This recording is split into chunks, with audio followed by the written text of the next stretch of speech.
हम पहले ये सीख चुके हैं कि अगर हमने एक वर्डप्रेस की वेबसाइट किसी एक लोकेशन से दूसरी लोकेशन पे माइग्रेट करनी है तो उसको हम डिफरेंट प्लगइन्स की मदद से कैसे करेंगे। लेकिन कभी-कभी आप किसी ऐसी सिचुएशन में भी फँस सकते हैं जहाँ पे आपका कोई भी माइग्रेशन का प्लगइन जो है वो काम नहीं कर रहा फॉर एनी रीज़न। तो वहाँ पे अब आप क्या करेंगे कि आपने वेबसाइट भी माइग्रेट करनी है लेकिन कोई भी प्लगइन जो है वो काम नहीं कर रहा। तो इस लेसन में हम सीखेंगे कि हम मैन्युअली किस तरह वर्डप्रेस की वेबसाइट को किसी एक लोकेशन से दूसरी लोकेशन पे माइग्रेट करेंगे। मैंने इस वक्त एक वर्डप्रेस की इंतहाई ज़बरदस्त वेबसाइट ओपन की हुई है जो कि इसी कोर्स में बनाई गई है।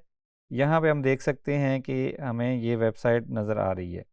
अब हमने इसको माइग्रेट करना है एक और यूआरएल पे, लेकिन इस दफ़ा हम किसी भी प्लगइन का इस्तेमाल नहीं करेंगे। कभी-कभी होता है फॉर सम रीज़न कि आपका कोई भी माइग्रेशन का प्लगइन जो है वो काम नहीं कर रहा, लेकिन अब आपने वेबसाइट माइग्रेट करनी है, आपने अपने लिए करनी हो, चाहे किसी क्लाइंट के लिए करनी हो, लेकिन आपने ये कंसीडर कर लेना है कि आपके पास कोई भी प्लगइन नहीं चल रहा, तो अब क्या करेंगे? तो या तो प्लगइन ना चल रहा हो या आप वैसे ही प्रेफर नहीं करते कि आप प्लगइन के थ्रू वेबसाइट माइग्रेट करें, आपने उसको सारा प्रोसेस जो है वो मैन्युअली करना है, तो वो कैसे होगा?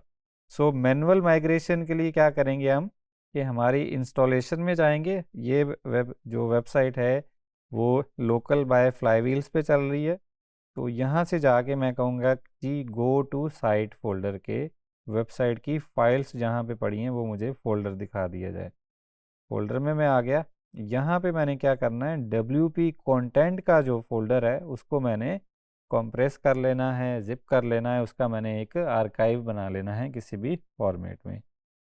तो इसका आर्काइव बनेगा, काफ़ी बड़ा साइज़ है इसका। पहला स्टेप ये है।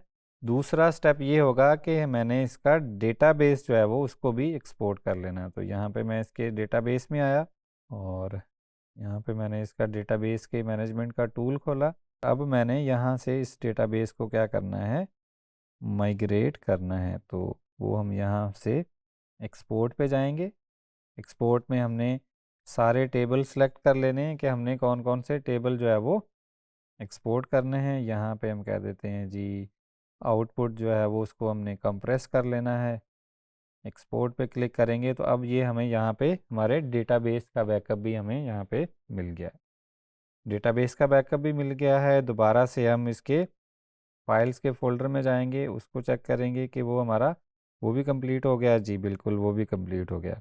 अब हमारे पास डेटाबेस का बैकअप भी आ गया है और हमारे पास डब्ल्यूपी कंटेंट जहाँ पे हमारे सारे थीम्स, प्लगइन्स और अपलोड्स मौजूद हैं उसका भी हमारे पास बैकअप आ गया। अब हमने इसको जिस यूआरएल पे मूव करना है, चाहे वो आपका लोकल पे भी हो सकता है और वो आपका किसी सर्वर पे भी हो सकता है। तो आपने इसको जहाँ पे अब माइग्रेट करना है उसकी फाइल्स को वहाँ ले जाना है। फॉर एग्जांपल मैं इसको कहता हूँ कि मैंने इसको अभी जो डेमो वाला इंपोर्ट किया था ऑटोमेटिकली, उसी साइट को दोबारा से यूज़ करूँगा और इसको यहाँ पे इंपोर्ट करूँगा। तो इसके लिए मैं क्या करूँगा, दोबारा से इस फोल्डर में जाऊँगा जहाँ पे अब मेरा डेमो वाली वेबसाइट जो है वो इंस्टॉल्ड है। डेमो का फोल्डर मैंने ओपन किया। यहाँ पे ओल्ड बैकअप और ये सारी चीज़ें नज़र आ रही हैं। तो यहाँ से जो डब्ल्यूपी कंटेंट की जो ज़िप फाइल है उसको मैं यहाँ से कॉपी कर लूँगा और उसको यहाँ पे जो जहाँ पे हमने अब माइग्रेट करना है, जो न्यू लोकेशन है हमारी, वहाँ पे ले आऊँगा। तो एक बैकअप इसका मैंने पहले बना लिया था, इसको मैं अब मूव टू बिन कर दूँगा और ये हमारे पास यहाँ पे बैकअप आ गया है। अब चूँकि हम मैनुअल माइग्रेशन कर रहे हैं तो इसको हम अब एक्सट्रैक्ट भी जो है वो मैनुअली करेंगे। तो यहाँ पे हम इसको एक्सट्रैक्ट कर लेंगे। तो अब इसमें थोड़ा सा टाइम लगेगा और हमें यहाँ पे इसकी जो फाइल्स हैं वो हमें यहाँ पे एक्सट्रैक्ट होके मिल जाएंगी। डब्ल्यूपी कंटेंट का फोल्डर तो हमारे पास आ गया। अब हमें बाकी फाइल्स भी चाहिए वर्डप्रेस के रन होने के लिए। वो हम wordpress.org से फ्रेश वर्डप्रेस की फ़ाइल्स भी डाउनलोड कर सकते हैं या जहाँ से हमने नई लोकेशन पे हो, अगर हम हमारी एग्जिस्टिंग साइट पहले से कोई मौजूद हो तो वहाँ पे भी हमारी फाइल्स वो वाली मौजूद हो सकती हैं, हम उनको भी वहाँ से ले सकते हैं। फॉर एग्ज़ाम्पल इसी सर्वर पे मेरे पास एक वर्डप्रेस की इंस्टॉलेशन मौजूद है, जहाँ से मैं इसकी WP कंटेंट को छोड़ के बाकी जो फाइल्स हैं वो वहाँ से कॉपी कर सकता हूँ। या जब आप बैकअप बना रहे हैं तो आप कंप्लीट फ़ोल्डर का ही बैकअप जो है वो बना सकते हैं। लेकिन मैंने स्पेस सेव करने के लिए मैंने सिर्फ WP कंटेंट के फ़ोल्डर का बैकअप बनाया था, क्योंकि वर्डप्रेस की जो कॉमन फाइल्स हैं ये तो हमें कहीं से भी मिल जाएंगी, वर्डप्रेस की वेबसाइट पर से भी मिल जाएंगी, और हो सकता है हम अपनी ही किसी और इंस्टॉलेशन से कॉपी कर लें, जैसा कि मैंने अभी यहाँ से किया। दोनों ऑप्शंस जो है वो आपके पास मौजूद हैं। अब मैंने क्या करना है कि wp-config.php की फ़ाइल जो है उसको मैंने कोड एडिटर में ओपन कर लेना है। अब मैंने यहाँ पे डेटाबेस की जो है वो डिटेल्स चेंज करनी है। फॉर एग्जांपल मैं कर देता हूँ, यहाँ पे मेरे पास डेटाबेस का सर्वर का नेम है लोकल होस्ट। पहले लोकल इसलिए था कि ये लोकल बाय फ्लाई व्हील्स पे रन हो रहा था, लेकिन अब मैंने इसको मैम पे चलाना है। सो डेटाबेस यूज़र रूट ही रहेगा, डेटाबेस पासवर्ड रूट ही रहेगा, क्योंकि ये मैं मैम्प लोकल पे काम कर रहा हूँ मैकबुक पे, तो ये दोनों पास डेटाबेस का यूज़र बाय डिफ़ॉल्ट जो होता है और पासवर्ड जो होता है वो भी रूट होता है। लेकिन जब आप इसको होस्टिंग पे अपलोड करने जाएंगे तो डेटाबेस का यूज़र और पासवर्ड आपने वो यूज़ करना है जो आपने डेटाबेस क्रिएट करते वक्त बनाया था। कॉन्फ़िग की फ़ाइल को हमने कोड एडिटर में ओपन कर लिया है। सबसे पहले यहाँ पे डेटाबेस का नेम देंगे जिसको हमने इस साइट के लिए यूज़ करना है। तो डेटाबेस हम एग्जिस्टिंग भी यूज़ कर सकते हैं और नया भी बना सकते हैं। डेटाबेस नया बनाने के लिए मैम्प का जो है वो मैं टूल्स को ओपन करूँगा, PHP माय को ओपन करूँगा, यहाँ से मैं एक न्यू डेटाबेस बना लूँगा। For example new D B यहाँ पे हमारे पास आ गया। दोबारा से अपनी फ़ाइल में जाएंगे, हमने न्यू डी बी के नाम से डेटाबेस बनाया, उसको यूज़ कर लेंगे। मैम पे मैं मौजूद हूँ तो यहाँ पे मेरा जो डिफ़ॉल्ट डेटाबेस का यूज़र और उसका पासवर्ड जो है वो रूट ही होता है। लेकिन जब आप किसी लाइव सर्वर पे होंगे तो डेटाबेस का यूज़र और उसका पासवर्ड वो यूज़ करेंगे जो आपने डेटाबेस का यूज़र बनाते वक्त जो है वो सिलेक्ट किया था।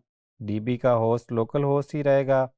ये वाली सॉल्ट, जो इसको वर्डप्रेस की लैंग्वेज में सॉल्ट बोलते हैं, ये आप नया भी जनरेट कर सकते हैं। इसके लिए वर्डप्रेस का टूल मौजूद है और आप इसको एग्जिस्टिंग भी यूज़ कर सकते हैं। अगर आप नया जनरेट करना चाहते हैं तो आप जस्ट गूगल करेंगे वर्डप्रेस सॉल्ट ईज जनरेटर, तो आप यहाँ पे एक पेज पे आ जाएंगे जहाँ से आप जैसे ही उसको रिफ़्रेश करेंगे तो हर दफ़ा जो है ये कीज़ जो है वो नई जनरेट होंगी।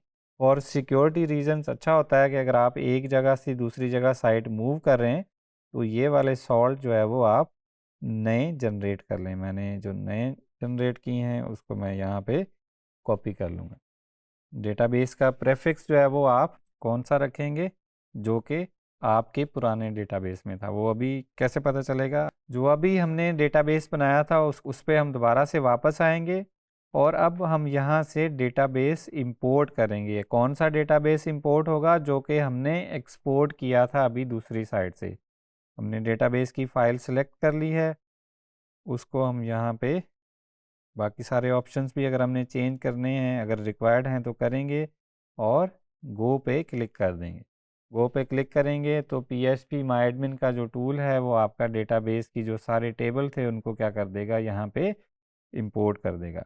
अब आपने सबसे पहला नेम यहाँ पे देखना है कि पहले दो वर्ड्स या पहले अंडरस्कोर से पहले क्या आ रहा है। सो ये आ रहा है WP, तो इसका मतलब है आपका प्रेफिक्स भी जो है वो WP ही है। यहाँ पे कुछ और भी हो सकता है, WP की जगह यहाँ पे आप कह सकते हैं ABC भी हो सकता है या कोई रैंडम टेक्स्ट भी हो सकता है। सो पहले ही ये जो अंडरस्कोर है इससे पहले जो भी है वो आपकी डेटाबेस का प्रेफिक्स है, इंक्लूडिंग दैट अंडरस्कोर। तो कॉन्फ़िग की फ़ाइल में वापस जाएंगे तो यहाँ पे अंडरस्कोर से पहले WP ही था डेटाबेस में भी, तो इसका मतलब है कि हमारे डेटाबेस का प्रेफिक्स जो है वो WP ही है, जो कि डिफ़ॉल्ट वर्डप्रेस का होता है।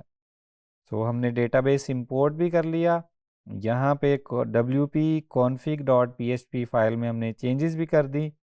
और हमने फाइल्स को भी एक्सट्रैक्ट कर लिया, WP कंटेंट का फोल्डर जो था उसको भी हमने प्लेस कर लिया। अब हम अपना URL विज़िट करेंगे जहाँ पे हमने ये सारी प्रोसीजर किया है। तो वहाँ पे हम देखेंगे कि हमने डेमो टाइप किया लेकिन यहाँ पे URL कोई और आ गया और यहाँ पे बता भी दिया गया है कि ये पेज एग्जिस्ट नहीं करता। अब इसकी वजह क्या हो सकती है? अब इसकी वजह ये है कि हमने एक और काम करना है जो कि अभी तक हमने नहीं किया। वो हमने ये करना है कि हमने डेटाबेस में URLs को जो है वो रिप्लेस करना है।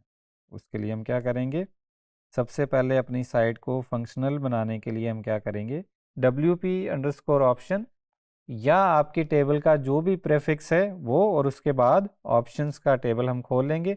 यहाँ पे हम देखेंगे कि हमें दो ऑप्शंस नज़र आ रहे हैं, एक साइट URL और दूसरा होम। इन दोनों को हम चेंज कर लेंगे अपनी नई URL के मुताबिक, जो कि अभी हमारे पास यहाँ पे कुछ और है। यहाँ पे हमारे पास ये है localhost/demo। हमारी साइट URL भी यही है और हमारा होम पेज का URL भी यही है। तो इन दोनों ऑप्शंस को हम मैन्युअली डेटाबेस में जाके अपडेट कर लेंगे। सेम काम के लिए हम कोई टूल भी यूज़ कर सकते हैं, वो भी मैं आपको बताऊंगा कि टूल कौन सा अवेलेबल है और उसको आप कैसे यूज़ कर सकते हैं। तो अभी मैंने साइट URL भी अपडेट कर दी है डेटाबेस में जाके और होम URL भी अपडेट कर दिया है। तो अभी दोबारा जब हम अपनी वेबसाइट का URL विज़िट करने की कोशिश करेंगे localhost/demo, तो हम देखेंगे कि हमें क्या नज़र आ रहा है। डेटाबेस में URL रिप्लेस करने के बाद अभी हमने पेज रिफ़्रेश किया है तो हम देख सकते हैं कि अब यहाँ पे localhost/demo वाले URL पे भी हमें वही साइट नज़र आ रही है जो कि हमने एक्सपोर्ट की है। यहाँ पे हम किसी पेज पे क्लिक करेंगे तो हम देख सकते हैं कि हमारे सारे पेजेस जो है वो ठीक काम कर रहे हैं। तो इस तरह हम मैन्युअली फाइल्स और डेटाबेस का बैकअप बना के कोई भी वर्डप्रेस की वेबसाइट एक जगह से दूसरी जगह पे ट्रांसफ़र कर सकते हैं या माइग्रेट कर सकते हैं। अभी अगर आपके पास कोई भी URL पुरानी, फॉर एग्जांपल अगर डेटाबेस में कोई ऐसे URLs हैं जो कि अभी भी पुरानी URL पे रेफ़र कर रहे हैं या पुरानी डोमेन पे जा रहे हैं, तो उसके लिए आप क्या करेंगे? कोई सर्च एंड रिप्लेस का प्लगइन भी यूज़ कर सकते हैं जो कि आपके डेटाबेस में पुराना URL सर्च करे और उसको नए URL के साथ रिप्लेस करा दे। या फिर आप यहाँ से भी सर्च कर सकते हैं। डेटाबेस में पुराने URL को नए URL रिप्लेस करने के लिए या तो हम किसी प्लगइन का इंतखाब कर सकते हैं या फिर हमारे पास ये एक स्क्रिप्ट मौजूद है जो कि सेम काम करेगा। किसी भी आप पुराने वर्ड को या किसी भी URL को किसी और वर्ड या URL के साथ रिप्लेस कर सकते हैं डेटाबेस के सारे ही टेबल्स में। तो ये एक वेबसाइट मौजूद है जिसका लिंक आपको LMS पे मिल जाएगा। यहाँ पे जाएंगे तो ये आपको यहाँ से एक फॉर्म फिल करने को कह रहा है और उस फॉर्म फिल करने के बाद आपको ये वाला स्क्रिप्ट आप डाउनलोड कर सकते हैं। फॉर एग्जांपल मैंने फॉर्म फिल किया के बाद ईमेल कंफर्मेशन और यहाँ पे सजेस्टेड डोनेशन, पहले स्क्रिप्ट फ्री था, अभी ये सजेस्टेड डोनेशन कह रहे हैं कि जी $5, हम कह रहे हैं जी नथिंग का ऑप्शन भी है, वो हमने सेलेक्ट कर लिया। उसके बाद फॉर्म हम सबमिट करेंगे और हमें ईमेल पे हमें डाउनलोड का लिंक मिल जाएगा इस स्क्रिप्ट का। ईमेल लिंक में से आप सर्च एंड रिप्लेस वाला स्क्रिप्ट डाउनलोड करेंगे, उसको अनजिप करेंगे और अपने साइट के रूट फोल्डर में जहाँ पे आपकी wp-config.php फाइल पड़ी है वहाँ पे उस फोल्डर को प्लेस कर देंगे।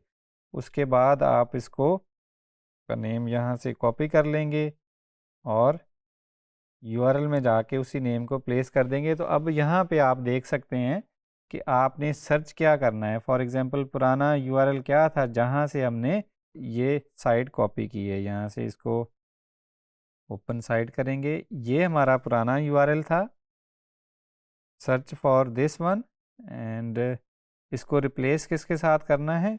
नए URL के साथ जो कि ये है।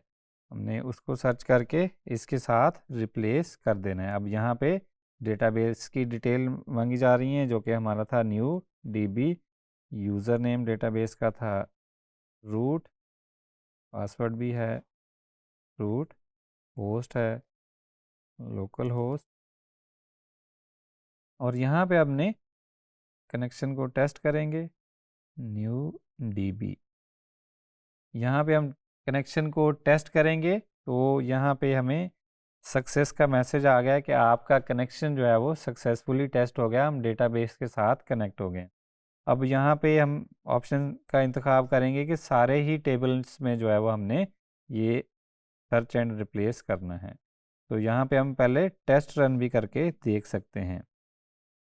साइट URL और होम पेज रिप्लेस करने के बाद अब हमने साइट विज़िट की है तो हम देख सकते हैं कि यहाँ पे हमारे सारे पेजेस ठीक चल रहे हैं, और जिस भी URL पे हम क्लिक करते हैं वो पेज जो है वो प्रॉपर पेज वर्किंग में है। साइट का हमने टाइटल भी चेंज कर लिया है सेटिंग से जाके to match our new site. और अगर आपके पास कोई URL कोई भी कंटेंट में या कहीं पे भी ऐसे URLs मौजूद हैं जो कि अभी तक आपकी पुरानी साइट के साथ कनेक्ट कर रहे हैं, फॉर एग्जांपल आप किसी लिंक पे क्लिक करते हैं तो वो आपको पुरानी साइट पे ले जाता है, तो उसके लिए आपके पास सर्च एंड रिप्लेस के प्लगइन्स मौजूद हैं जहां से आप पुराना URL सर्च करेंगे और उसको रिप्लेस कर लेंगे नए URL के साथ। उसके लिए एक जो मोस्ट कॉमनली यूज प्लगइन है वो है बेटर सर्च एंड रिप्लेस के नाम से। आप प्लगइन इंस्टॉल करेंगे और उसके बाद पुराना URL ऐड करेंगे जो कि आपने सर्च करना है, और नया URL भी दे देंगे जिसके साथ उसको रिप्लेस करना है, जस्ट लाइक आप किसी भी वर्ड के डॉक्यूमेंट में सर्च एंड रिप्लेस करते हैं। सो उसकी मदद से अगर आपकी माइग्रेशन के बाद नई URL पे कोई रेफरेंस हैं पुरानी साइट के, तो वो आप इस तरह जो है वो उनको सर्च एंड रिप्लेस कर सकते हैं। सो ये था how you can migrate a site manually, जिसमें आप स्टेप 1 में क्या करेंगे, अपनी फाइल्स का बैकअप बनाएंगे। आप सिर्फ WP कंटेंट के फोल्डर का भी बैकअप बना सकते हैं और कंप्लीट साइट का भी बैकअप बना सकते हैं। उसके बाद आप डेटाबेस का बैकअप बनाएंगे। डेटाबेस के बैकअप बनाने के बाद आप दोनों नई साइट पे जाएंगे जहाँ पे आपने उसको इंपोर्ट करना है, वहाँ पे आप साइट की फाइल्स को अनजिप करेंगे, उसके बाद डेटाबेस को इंपोर्ट करेंगे। उसके बाद आप wp-config.php की जो फाइल है वहाँ पे आप नए डेटाबेस की क्रेडेंशियल्स ऐड करेंगे, और उसके साथ साथ अगर आपने नया सॉल्ट जनरेट करना है तो वो भी ऐड करके वहाँ पे प्लेस करेंगे। और फिर WP_options या आपकी DB का जो भी प्रेफिक्स है वो _options के नाम का टेबल सर्च करेंगे, और वहाँ पे जाके आप साइट URL और होम URL को नए URL के साथ रिप्लेस कर देंगे, तो आपकी जो मैनुअल माइग्रेशन है इस तरह वो कंप्लीट हो जाएगी।